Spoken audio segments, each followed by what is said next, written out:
टीचरों को मिलती है मोटी तनख्वाह। बाल गणना करो, जनगणना करो, ट्रेनिंग करो, चुनाव के पहचान पत्र बांटो, चुनाव की पर्ची बांटो। ऐसा अक्सर सोशल मीडिया में या आमतौर पर बात करते हुए आप सुनते रहते हैं। जी हाँ, टीचरों को मोटी तनख्वाह मिलती है या नहीं, ये वीडियो आपको एक कंप्लीट विश्लेषण देगा।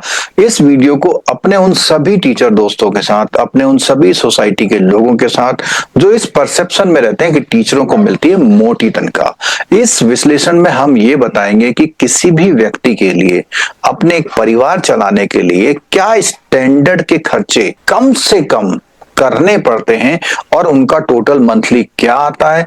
कंप्लीट डिटेल बना रखी है हमने, उसमें एक एक चीज को कंसीडर किया। कुछ चीजें छूट भी गई होंगी लेकिन सारी इंपॉर्टेंट चीजें हमने वहां पे इंक्लूड करी हैं और ये समझाने की कोशिश करिए कि एक मीडियम भी नहीं, मीडियम से लो वाला यानी बिलो एवरेज वाला फैमिली भी अगर इस धरती पर जिंदा है, एक सम्मानजनक जिंदगी जी रही है, तो कौन से मिनिमम खर्चे हैं और क्या वो मिनिमम खर्चे किसी भी सैलरी को मीट आउट करने के बराबर है या नहीं है। सैलरी से वो खर्चे मीट आउट किए जा सकते हैं या नहीं, और इसके साथ साथ टीचरों के अलावा कुछ और भी पदों का कंपैरिजन करके बताया गया है कि भाई उनकी सैलरी ज्यादा है या नहीं है।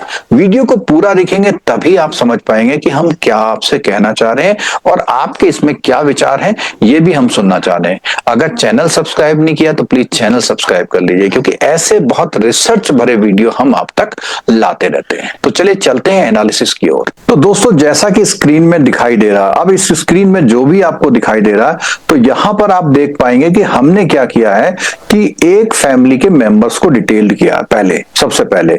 अब फैमिली के मेंबर्स को डिटेल करने में यहां पर हस्बैंड, वाइफ और चिल्ड्रन जितने भी हो, हम इसमें एक्सेल सीट में जितना भरेंगे उतना करेगा, और पेरेंट। ये फिगर आप पहले भर सकते हैं जिससे आपको आइडिया लगेगा कि एक फैमिली के मिनिमम खर्चे क्या होते हैं। अब यहां मेंबर हो गए तो आपको कुछ बातें, जैसे कि आजकल की तारीख में मोबाइल सबके पास है, यहां तक कि पेरेंट के पास भी अलग अलग मोबाइल है। तो हमने क्या किया, उनका मंथली एक्सपेंसेस यहां पर, अगर मान लिया 2 बच्चे हैं तो उसके हिसाब से यहां पर दे दिया, और इस तरह से हम देख पा रहे हैं कि हमारे वहां टोटल कितना खर्चा लगभग इसमें आता है। तो यहां पर हम देख सकते हैं कि अगर हम ऐसा कुछ खर्चा मिनिमम मान लें, क्योंकि आपको पता है 299 का रिचार्ज तो लगभग होता है, 1800 रुपए आप इसको अवॉइड नहीं कर सकते। अब बात करते हैं कि घर है तो वाईफाई सबके वहां लगा हुआ है, तो यहां पर 600 रुपए का मिनिमम हमने यहां पर दे दिया। टीवी लगभग सबके वहां लगा तो उसका डिश रिचार्ज 400 रुपए के आसपास हमने यहाँ दे दिया। बिजली का बिल लगभग 1500 रुपए हर एक घर में लगभग आता ही आता है। मिल्क की बात करें तो यहाँ पर हमने क्या किया है, पेरेंट्स के लिए 600 रुपए महीना और बच्चों और फैमिली के लिए 1800 रुपए यानी कि 2400 रुपए का मिल्क जो है हम तब मान रहे हैं जब 1 लीटर मिल्क आता है, वो भी एवरेज प्राइस पे। कपड़ों की बात करें तो एक महीने में अगर हम इसको हमने किस तरह किया कि पूरे साल में कितने का खर्चा होता है, तो हमने एक महीने का एक हस्बैंड पे, वाइफ पे और चिल्ड्रन पे और पेरेंट पे मिला के 2000 रुपए का कपड़ों का खर्चा हो गया। राशन इसको हम अवॉइड नहीं कर सकते, वेजिटेबल फ्रूट इसको अवॉइड नहीं कर सकते, 7200 यहां लग गए। अब बात आती है कि आपने मोबाइल रिचार्ज तो कराए, लेकिन मोबाइल भी तो खरीद रहे हैं। हमने ये माना कि एक मोबाइल आपके पास 5 साल चलता है, तो उसके हिसाब से कैलकुलेट करके ये माना कि एक महीने का खर्चा लगभग 400 रुपए। कैसे 400 रुपए 12 यानी एक साल का 5000 रुपए, और एक 20 से 25 हजार का मोबाइल 4-5 साल चलता, तो इतना मोबाइल पे खर्चा आता ही आता है। लैपटॉप में हमने यहाँ पे एन लिखा हुआ है, मतलब अगर आपने लैपटॉप लिया है तो इतना खर्चा आ जाएगा 50,000 रुपए तक। सिनेमा हॉल भी अभी हमने एन किया हुआ है। क्यों एन किया हुआ है? देखिए, जहां पर भी हमने एन किया हुआ तो वहां पर अभी हमने 0 किया हुआ, तो कुछ चीजें अभी हमने क्या कर रखी है, एन कर रखी है यहाँ पर। अब हम बात करेंगे स्कूल के। देखो, हमने 2 बच्चे माने थे, 2 बच्चों में हम यहाँ पे देख रहे हैं कि दोनों बच्चों में से एक बच्चे को हमने स्कूल में मान लिया, एक बच्चे को हमने कॉलेज में मान लिया।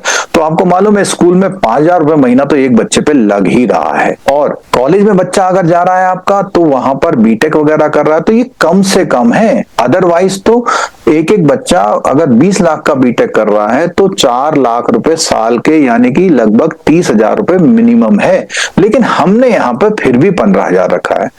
और फैमिली, अब यहाँ पे देखो दो ऑप्शन है, या तो फैमिली रेंट पे रहेगी या फैमिली लोन लेके मकान में। अगर वो रेंट पे रहेगी तो 10 से 12,000 का मकान जरूर है। हमने ईएमआई को अभी यहाँ 0 दिया हुआ है। लोन हमने माना नहीं लिए हुए हैं, व्हीकल लोन भी नहीं लिया हुआ, जबकि ये तीनों ऐसी पॉसिबिलिटी है।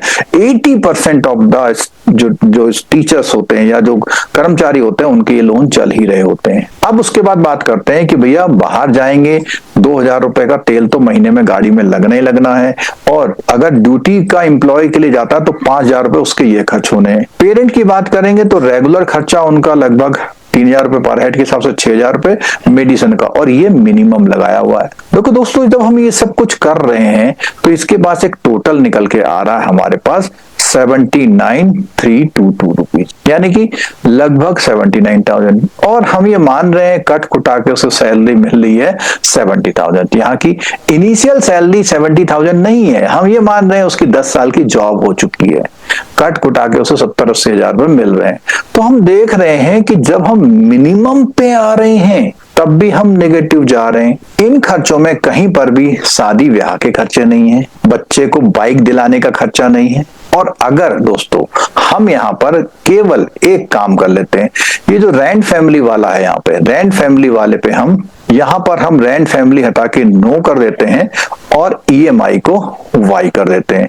जैसे हम ईएमआई को वाई करते हैं तो यहाँ पर देखिए सीन कुछ बदल गया बिल्कुल। और अगर गलती से उसने एक कार लोन भी लिया है, मान लिया इसको भी वाई कर दें, तो हमारा ये अब पहुंच गया 1,03,000 पे। दोस्तों क्या ये एक गवर्नमेंट एम्प्लॉय जिसको सो कॉल्ड टीचर बोल रहे हैं, वो टीचर के एक्सपेंसेस बियर कर पा रहा है? नहीं कर पा रहा है। अब बात करते हैं दोस्तों, टीचर की सैलरी तो इतनी है, किसी दूसरे की सैलरी से कंपेयर करने का एक चार्ट मैंने बनाया हुआ है। देखिए तो दोस्तों ये चार्ट कुछ किस तरह का बनाया। हमने कहा कि बैंक क्लर्क है, उसकी बेसिक सैलरी इतनी है, उसको डीएचआरए मिला के कुछ अदर बेनिफिट मिला के इतने हजार की सैलरी मिल रही है और उसको ये बेनिफिट मिलते हैं, साथ साथ में उसको इतनी छुट्टियां मिलती हैं। अगर हम एसएससी सेंट्रल गवर्नमेंट की क्लर्क की बात करें तो उसको लगभग इतने मिलते हैं। बैंक पीओ की बात करें तो उसकी सैलरी का स्ट्रक्चर देखते हुए लगभग इतने रुपए मिलते हैं। साथ में ये फैसिलिटी मिलती है, बच्चों की स्कॉलरशिप, मेडिकल, एलएफसी और लीज यानी मकान का वो भी मिलता है। एसएससी सीजीएल की बात करें तो उसको भी लगभग 1,01,000 की मिलती है। लेकिन टीचर जब ज्वाइन करता तो उसको इतनी मिलती है, उसमें से पीएफ वगैरह अगर एनपीएस कट जाएगा तो उसके हाथ में 60,000 रुपए के आसपास में सैलरी आ पाती है। छुट्टियों की बात करें तो 45 दिन की छुट्टियां मिलती तो हैं, लेकिन वो वैकेशन के फॉर्म में मिलती हैं और वो अपने मन चाहे यूज नहीं कर सकता। छुट्टियां अगर बात करें तो 52 हमारे हफ्ता होते हैं और 20 मान लिया हॉलीडेज होती हैं, तो 70 छुट्टियां ये। लेकिन उसको क्योंकि ईएल नहीं मिलती है तो उसे 14 सीएल में अपना साल गुजारना होता है और उसको कंपल्सन छुट्टी मिलती है कि लेनी ही लेनी है आपको, लेकिन और डिपार्टमेंट में ये नहीं है। ठीक है, अब हम ये भी मानते हैं कि ठीक है, अभी तो इनिशियल स्ट्रक्चर हमें ये समझ में आ गया। हम ये मानते हैं कि 10 साल बाद क्या होगा। 10 साल बाद देखिए जमीन आसमान का फर्क आपको दिखाएगा। बैंक का जो क्लर्क है उसको कम से कम 2-3 प्रमोशन मिल जाएंगे, उसकी सैलरी हो जाएगी 1 लाख से ज्यादा। एसएससी क्लर्क का भी है, डिपार्टमेंटल प्रमोशन होंगे 94,000 हो जाएगी। बैंक पीओ तो पहले से सैलरी ज्यादा ले रहा था, उसके 2-3 प्रमोशन 10 साल में हो जाएंगे, 1.5 लाख के आसपास सैलरी होगी। एसएससी ग्रेजुएट लेवल की बात करें तो लगभग सैलरी 1.5 लाख होगी। टीचर की सैलरी बढ़ करके केवल 1 लाख तक पहुंच पाएगी 10 सालों में। अगर हम बात करें कि भाई देखो बाइपर्टाइट आता है, पे कमीशन आता है, तो वो तो इन्फ्लेशन को भी मीट नहीं कर पाता। तो वो जो सैलरी बढ़ेगी 10 साल में करीबन 1.5 गुने के आसपास, 1 पॉइंट समथिंग फैक्टर बेसिक पे का बता रहे हैं, और ओवरऑल उसमें जो ग्रोथ मिलती है वो लगभग 15% से ज्यादा नहीं देखने को मिलती है। अब बात करें सब सैलरी तो हो गई, ठीक है, जनरल बात करते हैं। एक टीचर बनने के लिए उसको कितना समय लगता है? सबसे पहले तो कम से कम वो पोस्ट ग्रेजुएट होगा, और पोस्ट ग्रेजुएट होगा तो उसकी जो एज है, अगर 5 साल में एडमिशन ले रहा है तो 12, 3, 15, 2, 17 और 5, 22। 22 साल में वो एलिजिबल होता है और उसके साथ 2 साल का बीएड। 24 साल तो उसे पढ़ने में लगते हैं कम से कम। उसके बाद 2-3 साल बाद वैकेंसी आई, कंपटीशन सुपर, बिना कंपटीशन के टीचर नहीं बन सकता। उन लाखों लोगों में 1000 या 2000 लोग अपॉइंट हो पाते हैं एज ए टीचर, यानी कॉम्पिटिटिवनेस में आप बिल्कुल कंपेयर नहीं कर सकते। इन 5-6 सालों में जब तक जो क्लर्क बनाया वो 2 प्रमोशन लेके उनके पे स्केल पर आ जाता है। बैंक की बात करें या सेंट्रल गवर्नमेंट की या स्टेट गवर्नमेंट की बात करें, तो मुझे उम्मीद है दोस्तों कि आपने मेरी बात को ध्यान से सुना होगा और इस एनालिसिस को भी ध्यान से देखा होगा। जिम्मेदारी, टीचर ही एक ऐसा है जो दुनिया में जितने भी कर्मचारी हैं शायद वो हमेशा डेली सुबह जल्दी उठता है। उसे तो 7 बजे स्कूल पहुंचना है, अगर 15-20 किलोमीटर तो 1 घंटा और चाहिए, यानी 4-5 बजे उठना पड़ता है। डेली के रूटीन निपटाने पड़ते हैं, अपने बच्चों को भेजना भी पड़ता है। और जितनी भी ऑफिसेस हैं वो आमतौर पर 10 बजे करीब खुलते हैं, यानी वो सुबह का सब बच्चों को स्कूल भेजना, ये करना वो करना, सब कुछ वो करना पड़ता है। हाँ, अगर टीचर के हस्बैंड या वाइफ भी जॉब कर रहे हैं तब थोड़ा सा पोजीशन कंफर्टेबल हो सकती है, लेकिन दोनों टीचर हैं तो वो अपने बच्चों को घर छोड़ के अपना तो स्कूल जाएंगे, उनके बच्चों को कौन छोड़ेगा स्कूल, वो एक दिक्कत का काम होता है। अब बात आती है, ये कंप्लेंट जनरली देखने को मिलती है, साहब टीचर पढ़ा नहीं रहे, बच्चों की गुणवत्ता कम हो रही है। अरे साहब, बच्चों की गुणवत्ता कहाँ से अच्छी होगी? टीचर को जितने भी शासन के काम है वो दिए जाते हैं, जनगणना, इलेक्शन, कोई सर्वे होना है, ट्रेनिंग्स देनी है, और सबसे बड़ी समस्या जो आजकल आ गई है खासकर से स्टेट गवर्नमेंट में, डेज बनाना। आज ये दिवस मनाया जाएगा, आज ये फंक्शन किया जाएगा, आज नो बैग डे।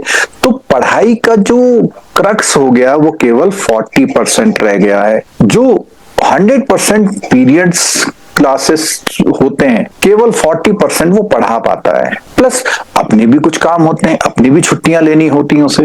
तो गुणवत्ता का फर्क यहां पड़ा। दूसरा, गुणवत्ता का फर्क क्यों पड़ा? डाइवर्सिटी। समाज के वो सबसे निचले तबके के लोग ही सरकारी स्कूल में आ पा रहे हैं। जिसके पास संसाधन है वो शहर छोड़ के कहीं और चला जाता है, कहीं इंग्लिश स्कूल के नाम में, कहीं कॉन्वेंट स्कूल के नाम में, कहीं पब्लिक स्कूल के नाम पे अपने बच्चों को पढ़ाता है। चाहे वहां का टीचर सिंपल ग्रेजुएट हो, जो कि गवर्नमेंट टीचर की कॉम्पेटेबिलिटी में कहीं नहीं बैठ सकता। रिजल्ट की पॉलिसी ऐसी है कि भैया 10th तक सबको पास करना है, नो डिटेंशन पॉलिसी है, एग्जामिनेशन का स्तर काफी लो कर दिया गया है। इन सब समस्याओं के बाद भी टीचर कितनी दुरूह परिस्थितियों में 5 किलोमीटर डेली पैदल जा रहा आ रहा है। कौन सा डिपार्टमेंट ऐसा है जो 5 किलोमीटर डेली जाके आके चलता है? केवल स्कूल ही है जो नदी नाले पार करके डेली जाना है, डेली चलना है। एक दिन स्कूल बंद होगा तो हल्ला हो जाता, पूरे समाज में खबर हो जाती कि भाई जो है अब वो ऐसा हो गया है। ठीक है, उसके साथ साथ ये सारी समस्याएं।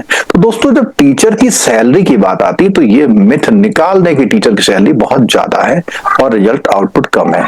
उसके दिए हुए एजुकेशनल के वर्षों, उसको जो जिम्मेदारी दी जाती है वो जिम्मेदारी एक दिन की नहीं है। आपने मार्केटिंग कर ली और आपने 10 लोन बेच दिए, आपने 10 अकाउंट खुलवा दिए, या ऐसा कर लिया या सेल कर दी, उससे काम हो गया। यहाँ जिम्मेदारी है एक बच्चे को ग्रो करने की, उसके ओवरऑल डेवलपमेंट में नजर रखने की, पढ़ाई के साथ साथ अनुशासन सिखाने की, करिकुलर एक्टिविटी में डेवलपमेंट करने की। कोई भी टीचर ये नहीं चाहता कि उसका पढ़ाया हुआ बच्चा आगे जाके उसके नाम को बदनाम करे, कभी नहीं चाहता। टीचर लोग अपना काम करते हैं, उनको इंफ्रास्ट्रक्चर, सुविधाएं, जो लैब्स हैं, स्कूल की बिल्डिंग्स हैं, टूटी रहती हैं, टूटने वाली हैं। अभी राजस्थान में हो गया था, ऐसा हो गया था। बिजली, बैठने की व्यवस्था, खासकर से मैं बात कर रहा हूँ सरकारी स्कूलों की। तो दोस्तों, एक कंक्लूजन ये निकला है कि सैलरी जो है टीचर्स की बहुत ज्यादा नहीं है। ये कह लीजिए कि अपने वो जीवन की दिनचर्या को चला सकता है, और अगर वो टीचर है तो उसको ये लगता है कि उसका बच्चा